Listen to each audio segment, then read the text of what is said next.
IGN just dropped a video called WWE 2K24, the first preview, and gives us a lot of insight onto what 2K22 exactly is going to look like. There's a lot of good, some bad, and some that's the same from 2K23. Let's take a look at it together. Firstly, let's talk about what we pretty much expected to be the same. It seems for the most part of the game, visually, control-wise, it's going to be similar, if not the same to, 2K23, or if not that, then, the past couple years of games. It's honestly to be expected in annual sports games, especially if they find a gameplay formula which works and is fun, which I do believe they have. So, why change something that necessarily isn't broke?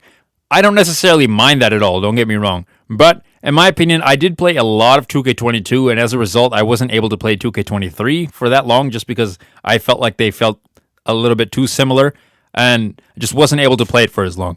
And I anticipate I'll probably end up playing 2K24 probably for less time if it feels that similar to 2K23.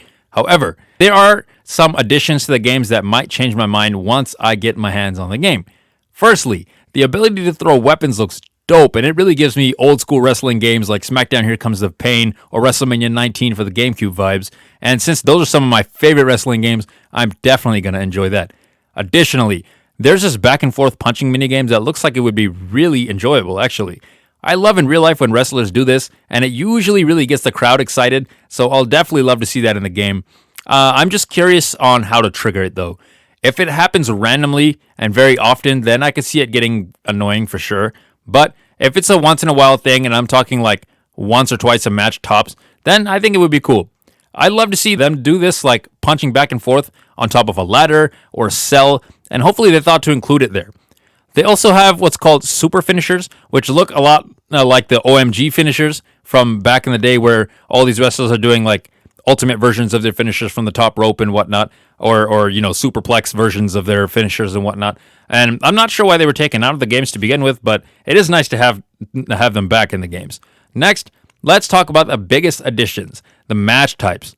Casket and referee matches were covered briefly. The main focus of the preview was on ambulance matches and backstage brawls. The ambulance match looks pretty fun, and you can even climb on top of it and throw your opponent off, but I'm not so impressed with the backstage brawl segment. Maybe I just got my hopes up too high when they said they were adding these things to backstage brawls, but I really wanted something insane, like the backstages and Here Comes the Pain. And it's possible we do get that, and they just chose not to show everything on purpose, so I'll wait to make a final judgment. But the things I like with that, I like that they added the ability to fight with 4 people backstage, and the addition of, the little light that you can put your opponent through, and the elevator going up is pretty cool. But other than that, it looks basically the same as last year. I hope they didn't want to spoil too much, like I said earlier, and they purposely didn't show us other parts. But based on what I'm seeing here so far, I really wanted more variety, and I'm a little bit disappointed about that. Lastly, I didn't really notice when I play this game, since I usually just mute it and watch Netflix on the side, but a lot of people have problems with the commentary in the past WWE 2K games. But according to the guy in the video, the commentary has been improved, although I don't really see much of a difference just based on the small snippets we get that they've included in the video.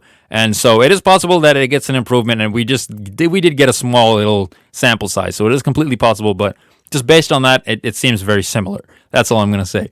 Overall, I do want to stress that this is just an early preview, and the game could have even more additions that we don't even know about, or it could look even better based on, more previews and whatnot that we're going to get in the future. But based on what we've seen, it's basically what I expected.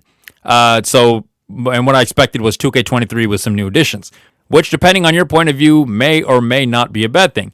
I'm neutral on it, and I'll reserve final judgment when I get my hands on the game, since 2K23 was a good game in my opinion. And not to mention, I'm really excited about 2K24's 40 years of WrestleMania. That I'm really interested in. So that'll be the big make or break thing for me that they didn't really cover in this video. So also, I want to encourage you guys to watch the original video, which is linked in the description. So go ahead and click on that so you can watch it and you guys can form your own opinions, which is really important. The game definitely does seem intriguing, and I'll be picking it up for sure and live streaming it, so stick around for that. And if you like my work, check out my video on the 2K24 trailer and my WrestleMania 19 Revenge Mode live stream. This is Plot Armor Games signing out, and we will see you in the next video.